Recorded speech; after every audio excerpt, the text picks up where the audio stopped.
Competition hub के video lecture में स्वागत है स्टूडेंट्स आपका। और आज मैं हिंदी भाषा बताने जा रहा हूं जो कि टीईटी का एक इम्पोर्टेंट सिलेबस है। यहां से आपके 30 क्वेश्चंस होंगे और ये सारे क्वेश्चंस जो मैं अभी करवा रहा हूं ये विश्व 11 में पूछे गए क्वेश्चंस हैं। तो इससे आपको एक अंदाज़ा लग जाएगा कि हिंदी में किस प्रकार के क्वेश्चंस आते हैं और आपको किस प्रकार से तैयारी करनी है।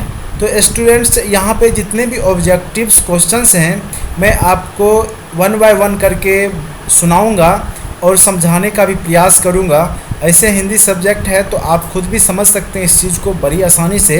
तो यहाँ पे देखिए स्टूडेंट्स, पहला क्वेश्चंस है हिंदी भाषा की एक कक्षा में एक बच्चा अपनी मातृभाषा भोजपुरी का प्रयोग करता है, आप क्या करोगे। अगर देखिए स्टूडेंट्स, अगर आप टीचर हैं और आपकी कक्षा में हो सकता है कि वहाँ का कोई आप जहाँ पे पढ़ा रहे हैं वहाँ की प्रकृति भाषा जो भी है, जिस एरिया में आप रहते हैं तो उस एरिया का, जैसे आपका भोजपुरी एरिया में है तो आप भोजपुरी भाषा बोलेंगे बच्चे, या मैथिली एरिया में है तो मैथिली बोलेंगे। तो उस टाइप की भाषा में आप क्या करोगे। अगर आप वहाँ पे अगर कोई भोजपुरी बोलता है या वहाँ का जो प्रकृति लैंग्वेज है उसके मतलब उस तरह से बोलता है तो आप वहाँ पे क्या करोगे। तो आप स्टूडेंट्स आप तो टीचर के हिसाब से आप सोचो वहाँ पे, तो आप क्या करोगे कि बच्चे की मातृभाषा का सम्मान करोगे। ये नहीं कि उसे डांटा है कि इस भाषा का प्रयोग नहीं करो, सिर्फ हिंदी बोलो, ऐसा नहीं है। आप उसकी भाषा को सम्मान करोगे और कोशिश करोगे कि उसके भाषा में आप उसको बताने का। तो इससे क्या होगा कि बच्चा बहुत ही आसानी से उस चीज़ को समझ पाएगा। तो अगर यहाँ पे क्वेश्चंस है हिंदी भाषा की एक कक्षा में एक बच्चा अपनी मातृभाषा भोजपुरी का प्रयोग करता है तो आप क्या करोगे। तो बच्चे की मातृभाषा का सम्मान करोगे, ठीक है। दूसरा क्वेश्चंस है हिंदी भाषा में सतत और व्यापक मूल्यांकन का अर्थ है। तो सतत और व्यापक मूल्यांकन का क्या अर्थ है स्टूडेंट्स, कि बच्चों के समस्त भाषाई विकास, जब बच्चों का समस्त भाषाई विकास हो जाता है तो वही सतत व्यापक मूल्यांकन कहलाता है। वहाँ पर मतलब उसको पूरा अच्छे से पढ़ना लिखना शुद्ध आ जाता है तो उसे हम बोलते हैं बच्चों के समस्त भाषाई विकास बोलते हैं, ठीक है स्टूडेंट्स। उसके बाद है नेक्स्ट क्वेश्चंस, कौशल का विभिन्न उपकरणों और तकनीकों का प्रयोग करते हैं तो करते हुए क्या करते हैं, तो मूल्यांकन करते हैं, ठीक है स्टूडेंट्स। कि कौन सा स्टूडेंट्स किस प्रकार का है, कितना वो मेरिटोरियस है, कितना उसके पास भाषा का ज्ञान है। तो कौशल का विभिन्न उपकरणों और तकनीकों का प्रयोग करते हुए आप क्या करते हैं, मूल्यांकन करते हैं। उसके बाद है स्टूडेंट्स नेक्स्ट क्वेश्चन, प्राथमिक स्तर पर भाषाई विकास के लिए भाषा प्रयोग के अधिकाधिक अवसर प्रदान करने चाहिए, ठीक है स्टूडेंट्स। जो आपका प्राथमिक लेवल होता है प्राइमरी स्कूल्स में तो उसके भाषा के विकास के लिए आपको अधिक से अधिक हिंदी का प्रयोग करना चाहिए, हिंदी से रिलेटेड उस पर निबंध लिखवाना चाहिए, बिल्कुल अधिकाधिक हिंदी में बोलना भी चाहिए। तो उसके विकास के लिए, हिंदी के विकास के लिए प्राथमिक स्तर पे भाषाई विकास के लिए तो भाषा का प्रयोग का अधिकाधिक अवसर प्रदान करने चाहिए। निम्नलिखित में से कौन भाषाई कौशल के विकास में सहायक है। तो किसी भी भाषा के कौशल के विकास में, भाषा के डेवलपमेंट में, लैंग्वेज डेवलपमेंट में सबसे अधिक सार्थक चीज़ है कि भाषा को सुनना। आप जितना अधिक से अधिक भाषा को सुनिएगा आप उतना ही अच्छा भाषा बोलिएगा उस भाषा को। तो भाषा कोई भी भाषा हो, चाहे भोजपुरी हो, चाहे हिंदी हो, चाहे उर्दू, मतलब कुछ भी आप बोलते हैं तो उस भाषा के लिए आपको अधिक से अधिक भाषाओं को सुनना पड़ेगा। जितना आप भाषा सुनिएगा, जैसे मैथिली है, भोजपुरी है, जितना आप सुनिएगा उतना ही आपका अच्छा भाषाई कौशल विकास होगा, ठीक है स्टूडेंट्स। तो ये सब बिल्कुल आपके कॉमन सेंस पे आधारित है क्वेश्चंस, ये आप खुद सोच के बना सकते हैं स्टूडेंट्स। बस मैं एक बार आपको बता देता हूँ थ्रोली कि किस प्रकार के क्वेश्चंस वहाँ पिछले विश्व 11 के टीईटी एग्ज़ाम में पूछे गए थे और इसी टाइप का क्वेश्चंस इस बार भी पूछे जाएंगे, तो आप उस प्रकार से तैयारी कर लें। उसके बाद है नेक्स्ट, कक्षा में बच्चे के मातृभाषा के प्रयोग का क्या करना चाहिए, तो पूरा सम्मान करना चाहिए। ये क्वेश्चंस मैंने स्टार्टिंग में भी बताया कि जो भी बच्चे का मातृभाषा है, भोजपुरी, मैथिली, मगही, कुछ भी भाषा है, तो आप अगर टीचर हैं तो उसके भाषा को पहले आपको सम्मान करना चाहिए। लेखन कौशल के मूल्यांकन का सर्वश्रेष्ठ तरीका है, तो ये है अनुभव लेखन।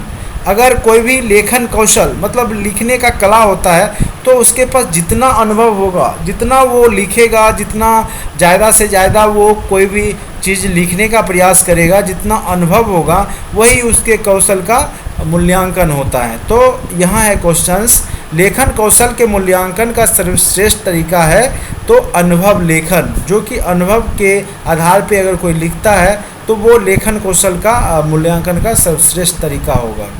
आपकी कक्षा में कुछ बच्चे लिखते समय वर्तनी की त्रुटियां करते हैं, आप क्या करोगे?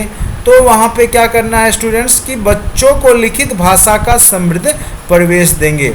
जो भी लिखने का है तो उसको हम बताएंगे किस प्रकार से उसको लिखा जाता है, और उसके बारे में थोड़ा सा व्याकरण का भी ज्ञान देंगे। तो बच्चे को लिखित भाषा का समृद्ध परिवेश देना, यानी उसके बारे में बताना, उससे रिलेटेड जो भी व्याकरण के बारे में बताना, तो समृद्ध परिवेश देना यही होता है। प्राथमिक स्तर की शिक्षा मुख्यतः क्या है, तो वह है भाषा शिक्षा है। प्राथमिक स्तर की शिक्षा मुख्यतः क्या है, वो भाषा शिक्षा है। सबसे पहले प्राथमिक स्तर पे बच्चे को भाषा सिखाना बहुत ज़रूरी है, उसे बोलना आना चाहिए, उसके बाद लेखन कला आना चाहिए, भाषाई। तो भाषा का ज्ञान होना बहुत ज़रूरी है। प्राथमिक स्तर की शिक्षा मुख्यतः भाषा शिक्षा होती है। भाषा शिक्षण की प्रत्यक्ष विधि में लक्ष्य भाषा के परिवेश का निर्माण किया जाता है। जो उस भाषा का लक्ष्य है कि उसे पढ़ना लिखना शुद्ध आ जाए, तो भाषा शिक्षण में प्रत्यक्ष विधि में उसका लक्ष्य भाषा के परिवेश का निर्माण करना ही होता है। हिंदी भाषा के शिक्षक का दायित्व है, तो इसके जो भी हिंदी सब्जेक्ट के भाषा के टीचर हैं उनका दायित्व होगा कि भाषा प्रयोग के अवसर को जुटाना। किस प्रकार से भाषा के प्रयोग का अवसर जुटाएंगे, उसको कुछ सुलेख लिखने देंगे या कुछ कहानियाँ सुनाएंगे, उसके बाद कुछ उसमें शब्दकोश देंगे लिखने के लिए। तो इस प्रकार से शिक्षक उसके भाषा के प्रयोग करके उसके भाषा को सुधार कर सकते हैं। और हिंदी भाषा के शिक्षक का दायित्व है कि भाषा प्रयोग के अवसर को जुटाइए। ठीक है स्टूडेंट्स, अब नेक्स्ट क्वेश्चन आ जाइए। अब देखिए यहाँ पे लंबोदर उदाहरण है। देखिए स्टूडेंट, समास का एक क्वेश्चन आपके एग्जाम में जरूर आएगा। तो यहाँ पे एक क्वेश्चन है लंबोदर उदाहरण है, ये व्याकरण का है। तो ये है बहुव्रीहि समास। तो आपको पता होगा स्टूडेंट्स कि समास किसे कहते हैं और कितने प्रकार के होते हैं। अगर नहीं पता है तो थोड़ा सा उसके बारे में जान लीजिए आप, समास कितने प्रकार के होते हैं, किसे कहते हैं, तो इसके बारे में जानिए। समास एवं उसके भेद। समास किसको बोलते हैं? दो या दो से अधिक पदों के मेल से बनने वाले शब्द को समास कहते हैं। जब दो या दो से अधिक पद आपस में मिलते हैं तो उसको क्या बोलते हैं स्टूडेंट्स? समास। जैसे गंगा जल, यहाँ पे गंगा और जल दो शब्द है, यानी इसको आप गंगा का जल भी बोल सकते थे, लेकिन आपने दोनों पद गंगा और जल को मिला के गंगा जल बना दिया, इसलिए ये क्या कहलाएगा स्टूडेंट्स? समास। जैसे अनंत, जिसका कोई अंत ना हो, तो वो अनंत, नहीं अंत। यहाँ दो शब्द हुआ, नहीं और अंत, तो इसको अनंत बोले, यानी इसको क्या बोलेंगे? एग्जाम्पल ये किसका है? तो समास का है। समास का चार भेद होता है स्टूडेंट्स। पहला है तत्पुरुष समास, दूसरा है द्विगु समास, तीसरा है द्वंद्व समास, चौथा है बहुव्रीहि समास। तो तत्पुरुष समास क्या होता है? जिस समास का अंतिम पद प्रधान हो तथा पहला पद संज्ञा या विशेषण हो। विशेषण मतलब किसी संज्ञा की जो विशेषता बताता हो। संज्ञा किसे बोलते हैं? वो आप बचपन से पढ़ते आ रहे हैं, नहीं, किसी जाति नाम या व्यक्ति के नाम को क्या बोलते हैं? संज्ञा बोलते हैं। ठीक है, तो यहाँ पे जैसे आपका संज्ञा का पहला पद होना चाहिए या विशेषण होना चाहिए, और दूसरा पद जो है प्रधान होना चाहिए, उसको क्या बोलेंगे? तत्पुरुष समास। जैसे आपका है ऋण मुक्त, यानी ऋण से जो मुक्त है उसको क्या बोलते हैं? ऋण मुक्त। तो ये हो गया आपका तत्पुरुष समास। दानवीर, जो दान देने में वीर हो, यहाँ पे वीर जो है उसकी विशेषता बता रहा है, और दान जो दान विशेषण है, नहीं, तो दोनों मिला के यहाँ पे दानवीर बना, तो ये क्या कहलाएगा? तत्पुरुष समास। दूसरा है आपका द्विगु समास, जिस शब्द का पहला संख्यावाचक हो, जैसे त्रिनेत्र, 3 आँखों वाला, त्रिफला, 3 फलों का समाहार। तो इस प्रकार से आप जो जिसमें आपका संख्यावाचक पहला हो तो उसको क्या बोलते हैं, द्विगु समास, याद रखेंगे स्टूडेंट्स। उसके बाद जैसे पंचतंत्र, ये सब जो पंच हो गया ये पहला हो गया, तो ये आपका द्विगु समास के अंतर्गत आ गया। उसके बाद है द्वंद्व समास, जिसमें दोनों पद प्रधान हो, जैसे राधा कृष्ण, लोटा डोरी, दिन रात, तो दोनों पद प्रधान है। राधा कृष्ण यानी राधा भी प्रधान है और कृष्ण भी प्रधान है, तो इसको राधा कृष्ण ये क्या हो गया, द्वंद्व। द्वंद्व मतलब दोनों पद जब प्रधान हो। उसके बाद है बहुब्रीहि, जिसमें कोई पद प्रधान ना हो अपितु बाहर से आकर कोई पद प्रधान हो जाता हो।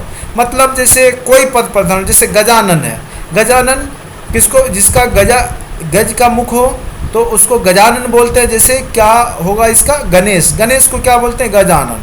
जैसे वंशीधर, जो वंशी का धारण करता है, जो वंशी बजाता हो, वंशी का धारण करता हो, तो इसका किसका अर्थ हो गया यहाँ पे, श्री कृष्ण। तो दोनों पद प्रधान ना हो, अभी तो बाहर से कोई पद आके प्रधान हो जाए तो उसको बोलते हैं बहुब्रीहि समास। तो इसी प्रकार यहाँ जो आपका क्वेश्चन था क्या है, लंबोदर, जिसका लंबा हो उदर, तो लंबा उदर किसका है, तो गणेश जी का है, तो गणेश का ही आप बोलते हैं, तो ये बहुब्रीहि समास कहलाएगा। अपव्यय का शब्द, देखिए स्टूडेंट्स एक क्वेश्चन आपके अलोम विलोम का होगा, एंटोनिम सिनोनिम्स जिसको इंग्लिश में बोलते हैं, तो वो आप जरूर एक बार अच्छे से हिंदी में सारा देख लीजिएगा, तो आपका एक क्वेश्चन यहाँ से आप आसानी से बना लीजिएगा। अपव्यय का होता है मितव्यय। उसके बाद चैन की बंसी बजाना का अर्थ होता है मौज करने, मतलब चैन से रहना, चैन की बंसी बजाना, तो मौज करना इसका होता है। प्राथमिक स्तर पर भाषा शिक्षण का मुख्य उद्देश्य क्या होता है, तो सुनना, बोलना, पढ़ना, लिखना और कौशलों का विकास करना, जो भाषाई कौशल है उसका विकास करना। जैसे सुनना भी एक भाषाई स्तर का एक शिक्षण का उद्देश्य ही है। आप ढंग से सुन पाते हैं कि नहीं सुन पाते हैं, तो ये भी प्राथमिक स्तर के भाषा के शिक्षण का एक इम्पोर्टेंट उद्देश्य ही होता है, सुनना। उसके बाद होता है बोलना, आप जो बोल रहे हैं वो क्लियर है कि नहीं है। उसके बाद पढ़ना लिखना, आप जो पढ़ लिख रहे हैं तो आपका वो शुद्ध आप पढ़ लिख पा रहे हैं कि नहीं। कौशलों का विकास, फिर उसके लेखन कला का विकास आपको, सॉरी स्टूडेंट्स, तो व्याकरण। और उसके बाद आपका व्याकरण सिखाने का सर्वश्रेष्ठ तरीका, तो यहाँ पे थोड़ा सा मिस्टेक है, लिखा हुआ सर्वश्रेष्ठ, तो सर्वश्रेष्ठ तरीका है तो वो है पाठ के संदर्भ में व्याकरणिक नियमों को स्पष्ट करना। यानी जब आप कोई पाठ पढ़ा रहे हो हिंदी में, तो साथ साथ उसके व्याकरण के ज्ञान को भी देना आपको ज़रूरी है। इसलिए व्याकरण सिखाने का सर्वश्रेष्ठ तरीका क्या होता है कि पाठ के संदर्भ में साथ साथ आप व्याकरण को सिखाओगे तो बच्चे ज़्यादा व्याकरण सीखेंगे। ठीक है स्टूडेंट्स। उसके बाद है आपका सृजनात्मक अभिव्यक्ति का अर्थ होता है जो सृजन करता हो, मतलब खुद कल्पना से परिपूर्ण अभिव्यक्ति, उसको क्या बोलते हैं, सृजनात्मक अभिव्यक्ति। मतलब कल्पना करता हो, कल्पना से कोई चीज़ के बारे में कहानी बनाता हो, सोचता हो, कविता रचता हो, तो ये होता है सृजनात्मक अभिव्यक्ति। भाषा अर्जित करना वो होता है सहज एवं स्वाभाविक होता है। तो भाषा आप बचपन से, जब से मनुष्य का जन्म होता है तब से भाषा सीखना शुरू कर देता है मनुष्य, और चाहे वो प्रकृति भाषा या मातृभाषा का प्रयोग करता हो, चाहे किसी भी प्रकार का, लेकिन वो जो अर्जित है वो सहज और स्वाभाविक होता है, और यह बचपन से ही मनुष्य सीखना शुरू कर देता है। उसके बाद है आपका हिंदी के प्रचलित विभिन्न रूपों का प्रयोग। तो ये होता है, विभिन्न रूप का प्रयोग क्यों होता है, तो भाषिक संप्रेषण के दायरों को बढ़ाता है, अतः यह सार्थक है। मतलब विभिन्न रूपों का प्रयोग जो हम करते हैं वो संप्रेषण, भाषीय संप्रेषण को बढ़ाता है, दायरे को बढ़ाता है, अतः यह सार्थक है। तेजोमय का, देखिए स्टूडेंट्स एक क्वेश्चन आपके संधि विच्छेद का होगा, तो यहाँ पे सारे के सारे जो भी संधि विच्छेद हैं उसके बारे में आप अच्छे से अध्ययन कर लीजिएगा। तो यहाँ पे जैसे पिछले साल जो विषय 11 में पूछा था तो वो था तेजोमय का सही संधि विच्छेद, तो ये होता है तेजह जोर मय। तो तेजोमय का हो गया स्टूडेंट तेजह जोर मय। वर्णमाला किसे कहेंगे, वर्णों के व्यवस्थित समूह को क्या कहते हैं स्टूडेंट्स, वर्णमाला। तो वर्णमाला से एक क्वेश्चन जरूर रहेगा स्टूडेंट्स। तो आप अच्छे से, जैसे स्वर वर्ण हुआ, व्यंजन वर्ण हुआ, तो ये सब आप अच्छे से व्याकरण के किताब से देख लें, या अगर आपके पास कोई टीईटी का बुक है तो वहाँ पे इसके बारे में सब कुछ लिखा हुआ है, तो आप अच्छे से उसको पढ़ने का प्रयास कीजिए। देखिए स्टूडेंट्स, कोई भी टीचर या हम भी आपको सारा डिटेल्स मटेरियल्स नहीं आपको प्रोवाइड करा पाएंगे जब तक आप अपने खुद से प्रयास नहीं करते हैं या बुक नहीं पढ़ेंगे, तो आपको यहाँ पे कठिनाइयाँ होगी। तो आप अच्छे से एक अच्छा सा हिंदी व्याकरण का बुक ज़रूर पढ़ लें, क्योंकि 30 क्वेश्चंस आ रहे हैं स्टूडेंट्स, तो मायने रखेगा। और आप इस बार कोशिश करें कि 110 प्लस मार्क्स लाने का, तब जाके आपका चांस बनेगा ज़्यादा। वर्णमाला किसे कहेंगे? वर्णों के व्यवस्थित समूह को। भाषा की सबसे छोटी इकाई कौन सी है? तो वो है वर्ण। बिल्कुल याद रखेंगे, बहुत इंपॉर्टेंट क्वेश्चन है ये। अनुभव में इक प्रत्यय लगा देंगे तो क्या हो जाएगा? अनुभविक। क्या हो जाएगा स्टूडेंट्स? अनुभविक। तो इस प्रकार जो भी हिंदी के क्वेश्चंस हैं, और आपके कुछ क्वेश्चंस 7 से 8 क्वेश्चंस हो सकते हैं कि पैराग्राफ का होगा, कहानी दिया होगा और उससे आपको क्वेश्चंस आंसर पूछा जाएगा। तो मैंने वो क्वेश्चंस यहाँ पे नहीं लिखा है, तो वो कोई भी स्टोरी हो सकता है, किसी प्रकार की घटना हो सकती है, तो उसके बारे में आपको जो पैसेज बनाना आप अच्छे से सीख लीजिए, खुद से रीडिंग करके उस कहानी के बारे में, फिर उसका प्रश्नोत्तर बनाने का प्रयास कीजिए। तो वहाँ से आप 5 से 6 नंबर स्कोर आप आसानी से कर लेंगे। तो ओवरऑल इसी प्रकार का सिलेबस होता है स्टूडेंट्स हिंदी का। तो बहुत सारे लोगों ने हिंदी के लिए मुझे बोला कि हिंदी का आप डालिए, तो मैं देखिए स्टूडेंट्स, मैं सारे सब्जेक्ट का भी डाल रहा हूँ, लेकिन आप खुद से भी मेहनत करने का प्रयास कीजिए और खुद से जो भी टॉपिक है उसके बारे में अच्छे से आप अध्ययन कीजिए। ठीक है स्टूडेंट्स, आज के लिए इतना ही। Thank you so much watching for this video.